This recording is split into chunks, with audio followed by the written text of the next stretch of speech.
विद्यार्थी मित्रों अस्सलाम वालेकुम। આપણે બીજું ચેપ્ટર સૂક્ષ્મજીવો આપણા મિત્રો અને શત્રુ એનો પહેલો ભાગ આપણે જોઈ ગયા છે। આજે આપણે બીજા ભાગમાં વાત કરીશું। પહેલા આપણે જોયું કે સૂક્ષ્મજીવો જે છે જેની અંદર જુદા જુદા 5 પ્રકારના સૂક્ષ્મજીવો હોય છે। બેક્ટેરિયા, પ્રજીવ, લીલ અને ફૂગ અને એ સિવાય વાયરસ પણ એક પ્રકારનો સૂક્ષ્મજીવ છે। આ સૂક્ષ્મજીવો સજીવો અને પ્રાણીઓ માટે ફાયદાકારક પણ છે અને નુકસાનકારક પણ છે। સજીવો અને પ્રાણીઓ માટે વનસ્પતિ માટે એના ફાયદાઓ આપણે જોઈ ચૂક્યા છે। આજે આપણે આ સૂક્ષ્મજીવોથી શું હાનિ પહોંચે છે એની વાત કરીશું। તો એમાં આપણે મનુષ્ય માટે વાત કરીશું। મનુષ્યમાં આ સૂક્ષ્મજીવો ઘણા બધા રોગ લઈને આવે છે, ઘણી બધી બીમારીઓ આમાં આવે છે। આમાં જે સૂક્ષ્મજીવો રોગકારક હોય છે કે જેને લીધે રોગ થાય છે એવા સૂક્ષ્મજીવોને આપણે પેથોજન કહીએ છીએ, રોગજન્ય સૂક્ષ્મજીવો। આ સૂક્ષ્મજીવો જ્યારે મનુષ્યના સંપર્કમાં આવે છે તેને રોગ થાય છે અને એનાથી માણસ બીમાર પડે છે। જુદા જુદા પ્રકારની બીમારીઓમાં થાય છે કે સૂક્ષ્મજીવો એવા છે કે એક જગ્યાએથી બીજી જગ્યાએ જાય છે અને એ બીજા વ્યક્તિને પણ એનો રોગ બીજા વ્યક્તિ પાસે જાય છે ત્યારે એને પણ એ રોગ થાય છે। તો આવા રોગ કે જે એક જગ્યાએથી બીજી જગ્યાએ હવામાં, પાણીમાં અને એકબીજાના સ્પર્શથી જે ફેલાય છે એવા સંક્રમિત રોગો જે છે, કોમ્યુનિકેબલ રોગ, કોમ્યુનિકેબલ ડિસીઝ, જેને આપણે ચેપી રોગ કહીએ છીએ। ઘણા બધા એવા રોગ છે કે જે ચેપી રોગ છે જે એક વ્યક્તિમાંથી બીજા વ્યક્તિમાં જાય છે અને એ રોગને ફેલાવે છે।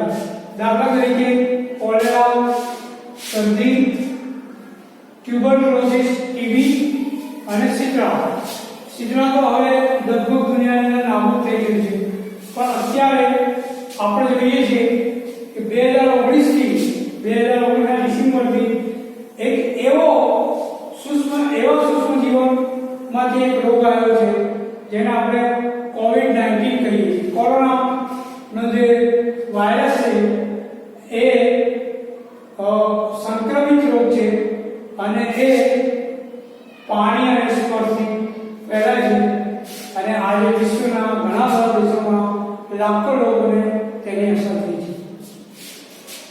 આ જે સૂક્ષ્મજીવો છે જે એક જગ્યાએથી બીજી જગ્યાએ જાય છે અને રોગને ફેલાવે છે એને આપણે કેરિયર કહીએ છીએ। ગુજરાતીમાં એને આપણે વાહક કહેવાય। આ વાહક છે જે એક જગ્યાએથી બીજી જગ્યાએ જાય છે અને રોગને ફેલાવે છે। આવા ઘણા બધા ઉદાહરણો આપણે ત્યાં જોવા મળે છે। દાખલા તરીકે માખીની વાત કરીએ। માખી જે છે એ ગંદકી પર બેસે છે અને ત્યાંથી જે સૂક્ષ્મજીવો છે એને એ માખીના પગમાં ચોંટે છે, ત્યાર પછી માખી ખોરાક પર બેસે છે, ખાવાની વસ્તુઓ પર બેસે છે અને ત્યાં આ સૂક્ષ્મજીવો ફેલાય છે। એને લીધે આ રીતે એ ફેલાય છે। એ જ પ્રમાણે આપણે વાત કરીએ તો મેલેરિયા એ મચ્છરથી થતો રોગ છે અને એ પ્રજીવ દ્વારા ફેલાય છે, પ્રોટોઝોઆ કહીએ છીએ। મેલેરિયા જે છે એની અંદર એનોફિસિસ નામની એક માદા મચ્છર હોય છે। આ માદા મચ્છરના કરડવાથી લોકોને મેલેરિયા થાય છે। એ જ પ્રમાણે એડિસ નામનું મચ્છર જે ચોખ્ખા પાણીમાં હોય છે અને એના કરડવાથી માણસને ડેન્ગ્યુ થાય છે। તો આ અલગ અલગ બીમારીઓ મનુષ્યની અંદર આ સૂક્ષ્મજીવોને લીધે થાય છે। ત્યારબાદ આપણે વાત કરીએ પ્રાણીઓની અંદર પણ જુદા જુદા સૂક્ષ્મજીવો એ જુદા જુદા પ્રકારના રોગો એના કરે છે. ખાસ કરીને જે ગાય ભેંસના પ્રાણીઓ છે એમને એની અંદર પણ એ હાનિકારક સૂક્ષ્મજીવો પેદા કરે છે. એમાંથી ઢોરના પગ અને ઢોરના મોં એટલે મોઢા પાસે જે બીમારી થાય છે એને માઉથ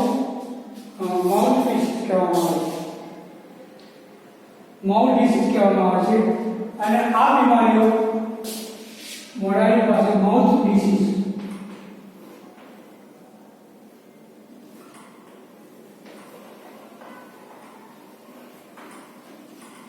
આ બીમારીઓ વાયરસને કારણે ફેલાય છે. એ જ રીતે જુદા જુદા પ્રકારની જે વનસ્પતિઓ છે એની અંદર પણ જુદા જુદા પ્રકારના સૂક્ષ્મજીવોને કારણે એમાં પણ રોગ પેદા થાય છે. વનસ્પતિના જે જુદા જુદા અનાજો છે, ઘઉં છે, ડાંગર છે,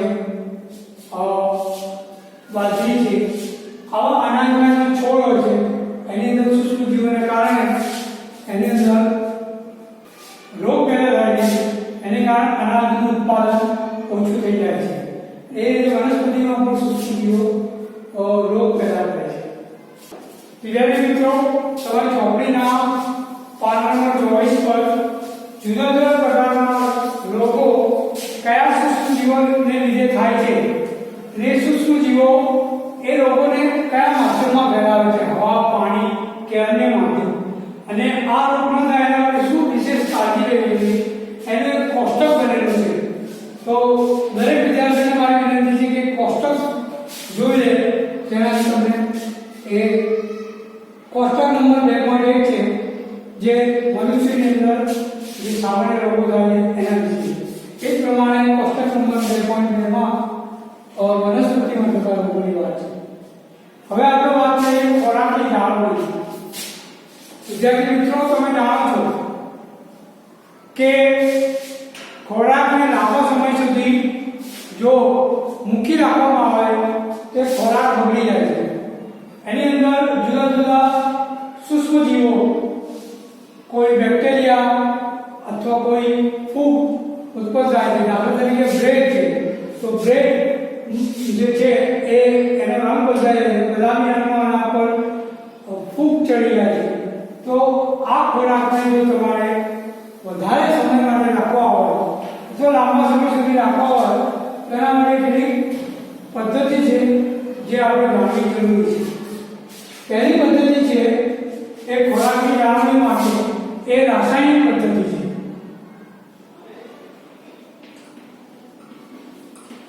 રાસાયણિક પદ્ધતિ, આ પદ્ધતિની અંદર સોડિયમ બેન્ઝોએટ અને સોડિયમ મેટાબાયસલ્ફેટ, સોડિયમ બેન્ઝોએટ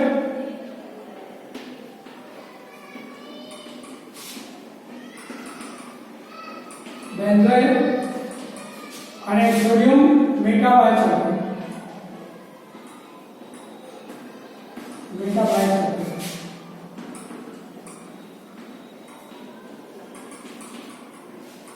આ બે રસાયણો મિલાવીને ખોરાકને રાખવામાં આવે છે જેથી ખોરાકને લાંબો સમય સુધી મૂકી શકાય.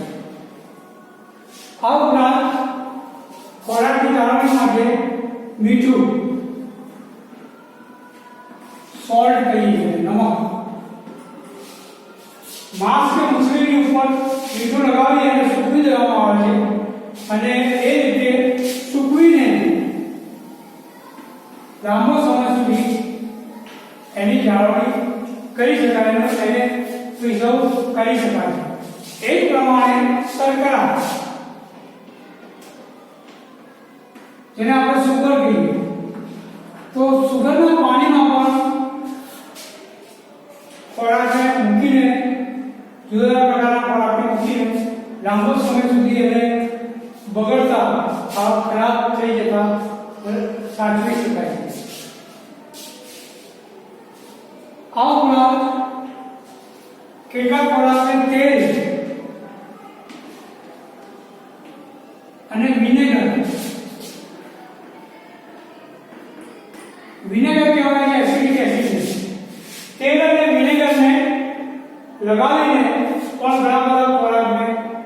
આપણે લાંબો સમય સુધી રાખી શકીએ. એ જ પ્રમાણે જો ખોરાક સૂકો હોય તો એને એવા ડબ્બામાં હવાચુસ્ત ડબ્બામાં બંધ કરી દઈએ તો એ પણ લાંબો સમય સુધી સંગ્રહેલો પણ થઈ શકે. તો આ પ્રિઝર્વેશન છે. ખોરાકની અંદર ક્યારેક ક્યારેક એવું થાય છે કે ખુલ્લા રાખેલા ખોરાકમાં કેટલાક બેક્ટેરિયાઓ એવા આવી જાય છે કે જેને લીધે ખોરાક દૂષિત અથવા જેને વિષાદિત થઈ જાય છે, એટલે ઝેરી થઈ જાય છે, જેને આપણે ફૂડ પોઈઝનિંગ કહીએ છીએ. આપણે છાપામાં સાંભળીએ છીએ કે કોઈ પ્રસંગમાં 25 કે 50 લોકોએ ખોરાક ખાવાથી બધા બીમાર થયા, હોસ્પિટલમાં દાખલ કરવા પડ્યા. એનું કારણ ફૂડ પોઈઝનિંગ છે કે કોઈ એવો ખોરાક આવી જાય કે જેની અંદર હાનિકારક બેક્ટેરિયા ભળી જાય છે, તો એ ખોરાક જેટલા લોકો ખાય છે બધાને ફૂડ પોઈઝનિંગ થાય છે. તો આ ફૂડ પોઈઝનિંગથી બચવા માટે અને ખોરાકને લાંબો સમય સંગ્રહવા માટે આ જુદી જુદી પદ્ધતિ છે. રાસાયણિક પદ્ધતિ જેમાં સોડિયમ બેન્ઝોએટ, સોડિયમ મેટાબાયસલ્ફેટ એ રીતે મીઠું લગાવીને શર્કરા, તેલ અને વિનેગર આ જુદી પદ્ધતિથી ખોરાકને લાંબા સમય સુધી આપણે સંગ્રહ કરી શકીએ. નાઇટ્રોજનનું સ્થાપન. વિદ્યાર્થી મિત્રો, તમે જાણો છો આપણું જે વાતાવરણ છે, જે હવા છે, એમાં જુદા જુદા વાયુઓ હોય છે. મુખ્યત્વે એની અંદર નાઇટ્રોજન, ઓક્સિજન અને કાર્બન ડાયોક્સાઇડ જેવા વાયુઓ હોય છે. જેમાં મહદ અંશે વાતાવરણની અંદર નાઇટ્રોજન અને ઓક્સિજનનું પ્રમાણ ખૂબ વધારે છે. 78% નાઇટ્રોજન છે. નાઇટ્રોજન જે છે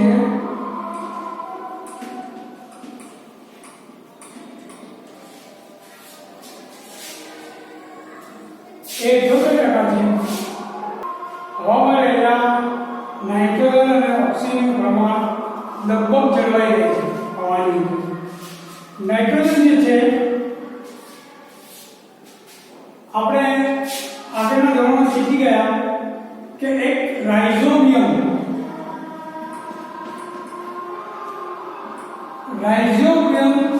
નામનું બેક્ટેરિયા આવે છે. આ રાઇઝોબિયમ બેક્ટેરિયા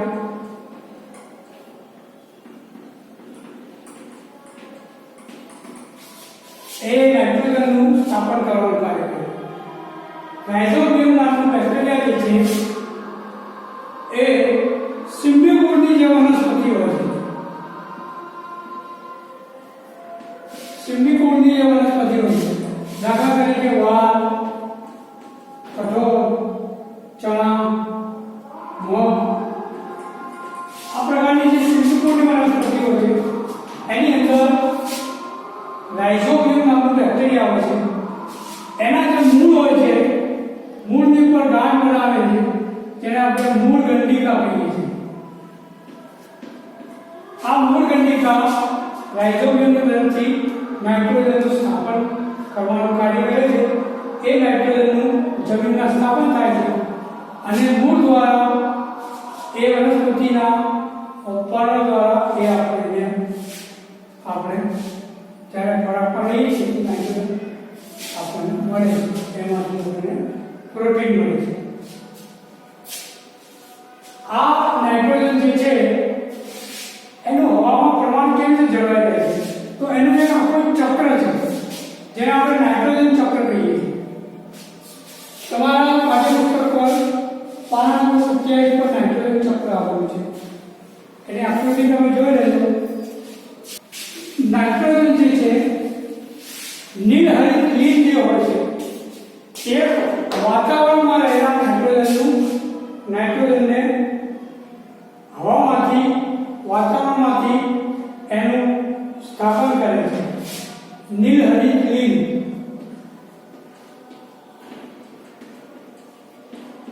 નાઇટ્રોજનનું સ્થાપન કરે છે.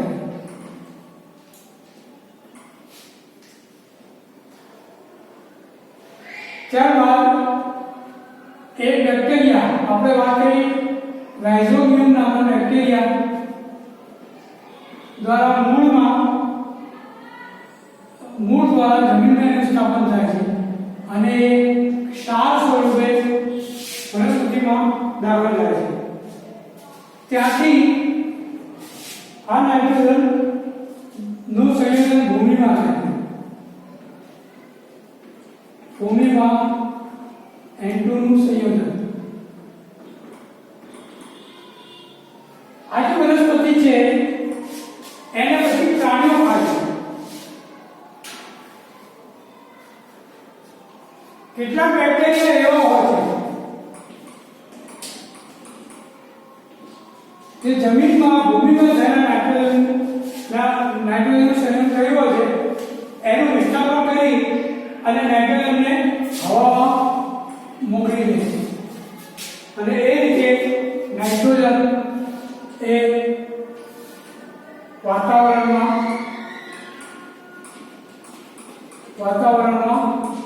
નાઇટ્રોજન પહોંચી જાય અને આ ચક્ર હંમેશા ચાલતું જ રહે છે.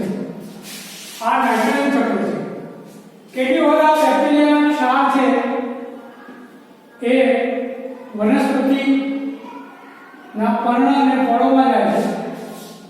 એ વનસ્પતિ અને પર્ણને પ્રાણીઓ ખાય છે. તો નાઇટ્રોજન વનસ્પતિ દ્વારા નાઇટ્રોજન બેક્ટેરિયા ક્ષાર જે છે એ વનસ્પતિનું નાઇટ્રોજન આપે. વનસ્પતિ જે છે એ પ્રાણીઓ ખાય છે અને પ્રાણીઓના ખોરાક દ્વારા એ પ્રાણીઓની અંદર નાઇટ્રોજન જાય છે અને પ્રાણીઓ જ્યારે મૃત્યુ પામે ત્યારે પ્રાણીના જે મૃતદેહો